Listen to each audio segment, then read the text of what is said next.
So this is week 10, the last week, and we've seen some different types of UML diagrams already, and now this is the time to have a look at one more type of UML diagram.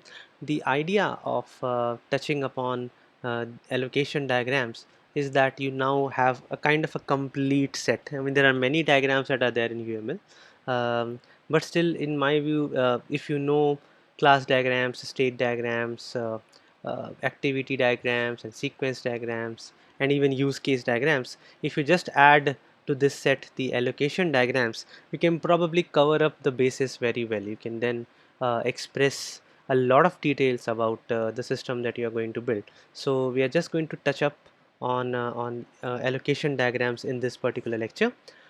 Before that, let us again go back to the bigger picture.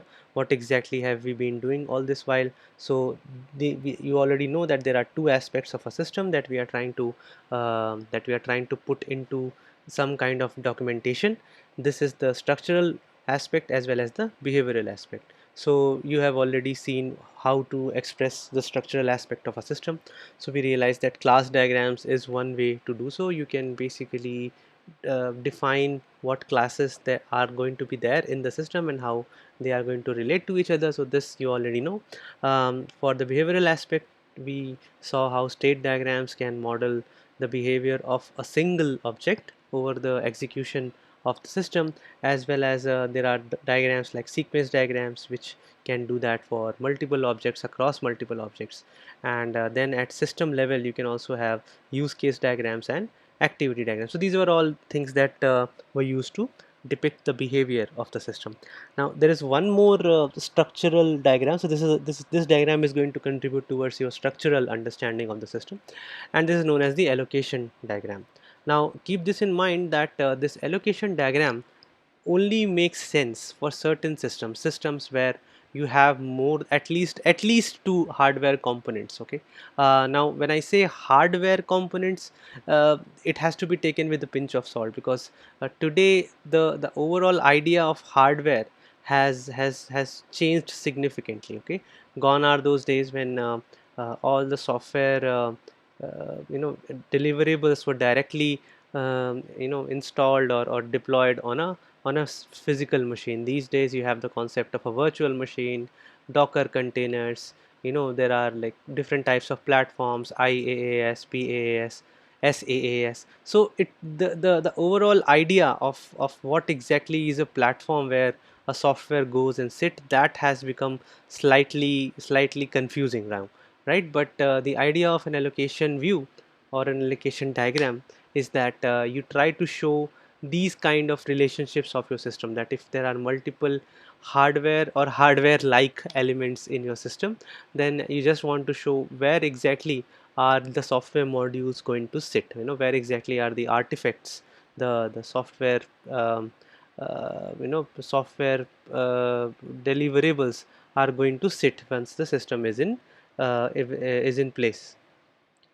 So the first thing that you would like to do is basically allocate modules to these machines. And again, the term machines here must be must not be taken in a literal sense. It could of course be a virtual machine or a container or a platform as well. So overall, in case, and but as I said, this is only applicable when your system is going beyond the boundary of a single machine or container or whatever it is, right? So the hardware components in an allocation diagram are shown as boxes which look like cuboids. Okay, and these boxes can be connected to each other to show some kind of communication between them. So this is an example that, let us say you have one server, and let us say these are two client machines that are linked to this. If you have already done if you have already gone through the lectures of the previous week, we saw one way to do that, right? You can do so using socket programming, for example. So you have a server and then you can have one or more clients. So anyhow, so this is basically how hardware components are shown in an allocation diagram.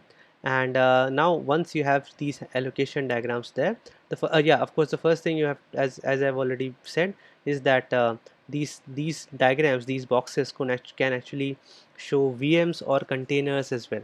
So it's not really a thing that is, it's not really a case that you can only show actual hardware in this.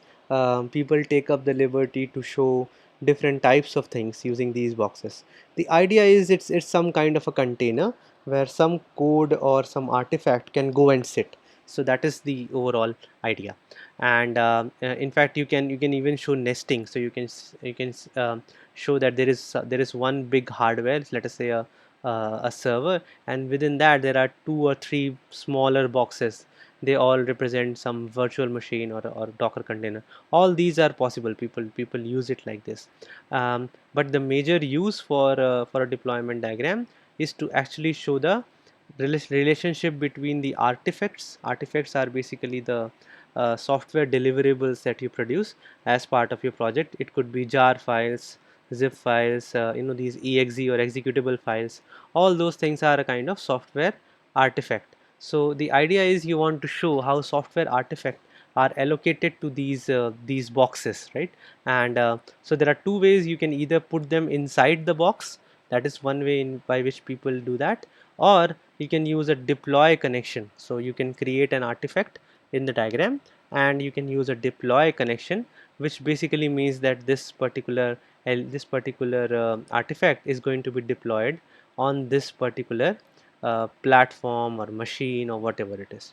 You can also have custom connections here. So for example, you would like to show something specific that probably does not have a specific there is probably not a specific element for it in UML. So in UML you can actually use stereotyping at multiple places. So stereotyping essentially means you put some text between these two symbols, and then this is another way of providing more information about your lines and boxes. So you can also have custom connections where and custom boxes also. You can put names and different types of annotations for your boxes, these boxes, and at the same time you can put these annotations on custom connections as well. So this is a simple example of, let us say, a ticket booking mobile application.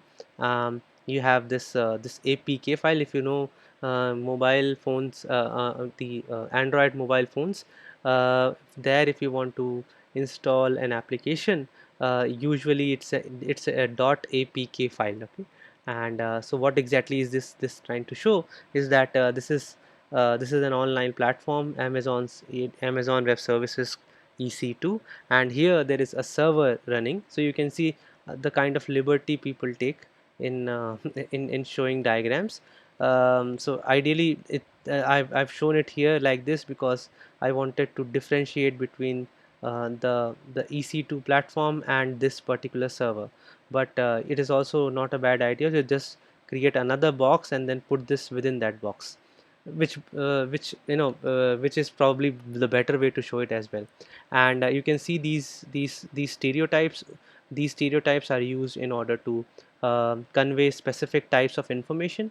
Here I am showing a particular platform itself as a box, and here it says that this particular application file, it gets uploaded to this Google Play Store. Actually I should have put deploy here.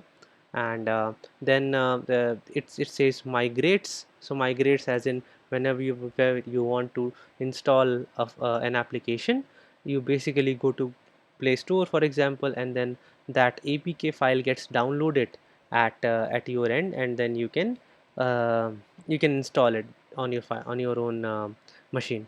And once that has been done, the actual application might have a server to which the app in your phone communicates with.